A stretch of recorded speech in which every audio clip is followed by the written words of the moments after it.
Hello guys, good afternoon. তোমরা সবাই কেমন আছো? আশা করছি সবাই খুব ভালো আছো। আজকে আমি তোমাদের সাথে শেয়ার করছি গোলমরিচ গাছ।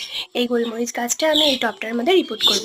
তো তোমাদের কার কার কাছে গোলমরিচ গাছ আছে আর কে কে গোলমরিচ গাছ দেখেছো অবশ্যই আমাকে কমেন্ট করে জানিও। তো এই গোলমরিচ গাছটা বসানোর জন্য আমি মাটি প্রথমে দিচ্ছি, দিয়ে একটু ছোবড়া আর একটু খড় টুকরো ওর মধ্যে দিয়ে দিচ্ছি।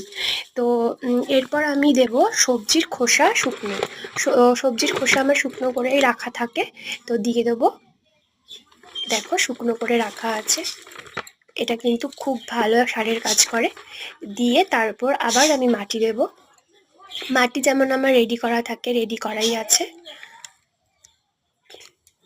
দিয়ে আমি গ্রো ব্যাগটা আস্তে আস্তে খুলবো। গ্রো ব্যাগ খোলার সময় সবসময় ধ্যান রাখবে, তোমরা নিশ্চয়ই বাগানিরা জানো যে রুটের যেন না ক্ষতি হয়।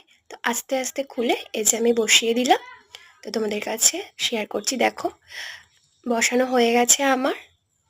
এবার আমি জল দিয়ে দেব। জল দিয়ে ছায়াযুক্ত জায়গায় আমি 2-3 দিনের জন্য রেখে দেব। তো গোলমরিচ হলে তোমাদের সাথে শেয়ার করব। জানি না গাছটা কতটা কি হবে, যেহেতু আমার ফার্স্ট এটা। তো ভিডিওটা ভালো লাগলে নতুন বন্ধুরা চ্যানেলটা সাবস্ক্রাইব